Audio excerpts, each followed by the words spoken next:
pagi pemirsa, kembali lagi dengan kami di program Genius. Bersama saya Mikael dan Diaksa Ruben dan kawan saya Steven Gus Manuel.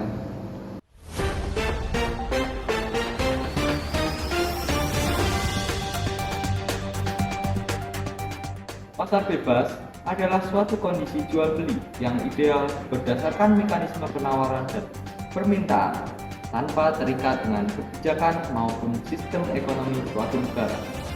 Jadi, pedagang dan pembelilah yang mengatur segala sesuatu terkait transaksi mereka. Fokus dari praktik pasar bebas adalah melakukan produksi dan jual beli, baik barang ataupun jasa, tanpa melibatkan campur tangan pemerintah. Produsen memiliki kuasa penuh dalam menentukan harga jual produk maupun jasa sesuai mekanisme pasar secara alami.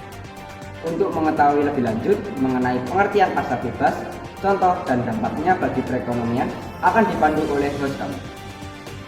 Kami sudah terhubung dengan host kami. Saudara kakak, silakan jelaskan kepada pemirsa.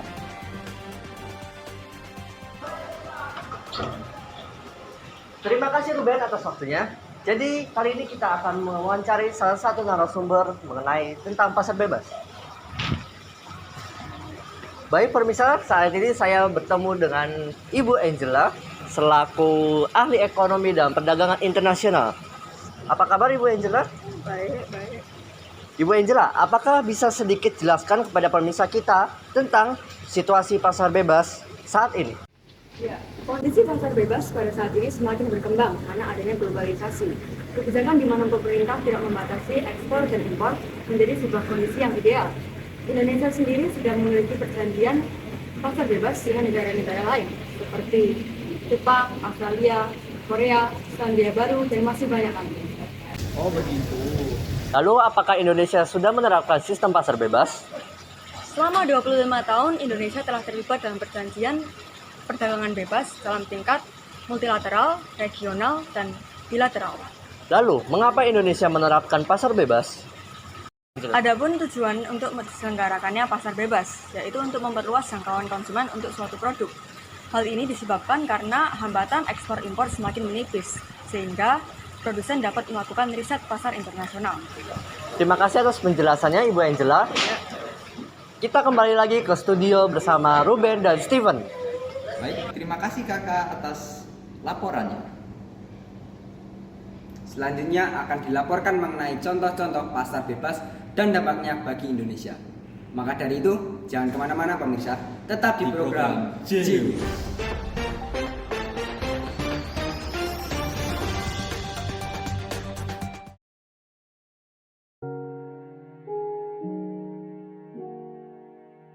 Kurang fokus. Meniko.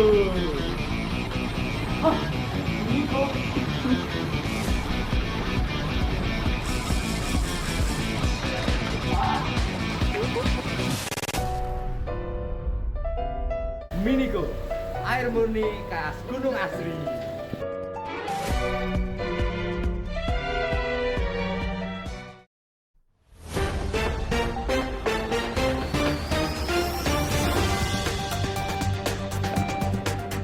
Pemirsa, kembali lagi bersama kami di program Genius. Selanjutnya, mari kita jelaskan tentang pasar bebas bersama narasumber kita. Kami persilahkan saudara kakak. Baik pemirsa, kembali lagi bersama saya. Selanjutnya kita sudah kedatangan narasumber baru, yaitu Nona Andidia Tiara dan Nona Francisca selaku Menteri Sosial dan Ekonomi, yang akan menjelaskan kepada kita semua mengenai ciri dan contoh pasar bebas. Apakah ciri terjadinya pasar bebas? Pasar itu dapat dijalankan oleh siapa saja, baik individu, komunitas maupun perusahaan. Selanjutnya diklasifikasikan menjadi beberapa kelas. Adanya persaingan dalam hal ini mendorong para pelaku untuk lebih semangat, disiplin, dan berhati-hati dalam menjalankan bisnis di dalam pasar bebas. Lalu, apa saja contoh pasar bebas? Baik, contoh pasar bebas ada yang pertama adalah APEC. APEC adalah pasar bebas di kawasan Asia Pasifik yang tujuannya adalah membuat kapasitas ekonomi kawasan Asia Pasifik menjadi lebih tinggi. Selanjutnya ada NAFTA. NAFTA adalah pasar bebas di kawasan Amerika Utara dan diikuti oleh negara-negara di kawasan Amerika Utara. Hal ini juga merupakan ekonomi regional. Selanjutnya ada MEA. MEA adalah pasar bebas di kawasan ASEAN yang tujuannya agar ASEAN jadi pasar tunggal yang berbasis produksi. Selanjutnya ada KAFTA. KAFTA adalah pasar bebas di ASEAN yang tujuannya agar ASEAN dan Cina memiliki hubungan yang baik. Dan yang terakhir ada EU.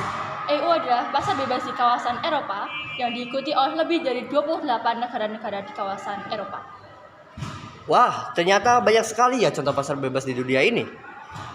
Apakah semua pasar bebas itu dapat berjalan dengan baik?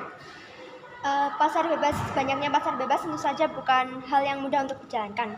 Namun hal itu menjadi sebuah tantangan tersendiri bagi para pelaku-pelaku usahanya. Baik, terima kasih penjelasannya Nona Anditya Tiara dan Nona Felicia. Saya kembalikan lagi ke studio. Baik, terima kasih kakak atas laporannya. Jangan kemana-mana pemirsa, tetap bersama kami di program Genius.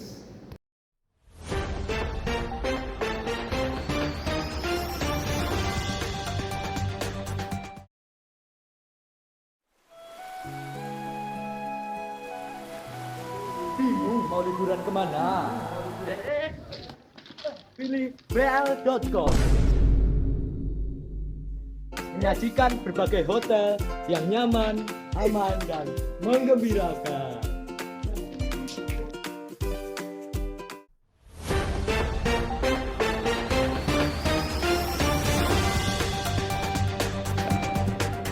Pemirsa, kembali lagi bersama kami di program Genius.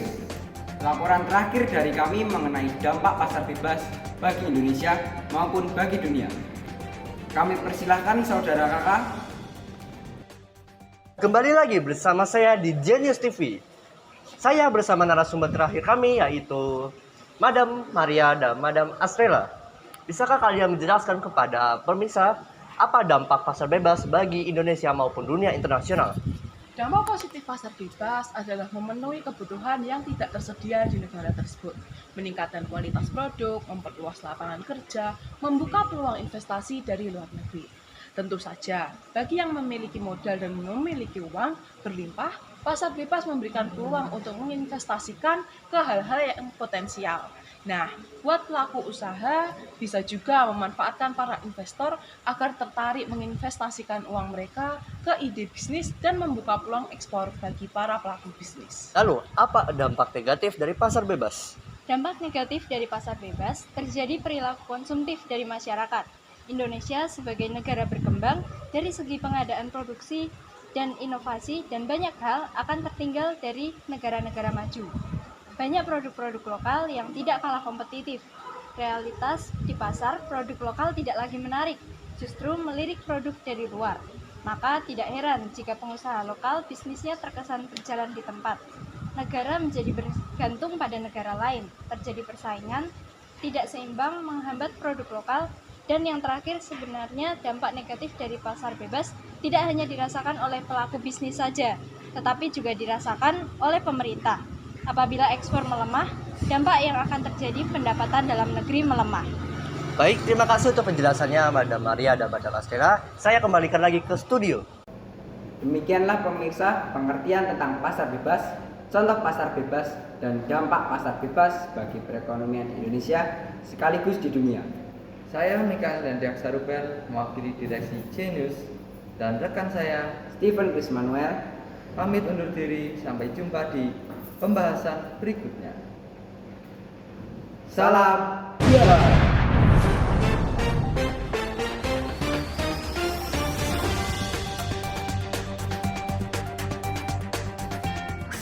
Ngapain bikin bagus-bagus? Orang Pak Adur nggak pernah ngeliat. Aduh. Udah jangan.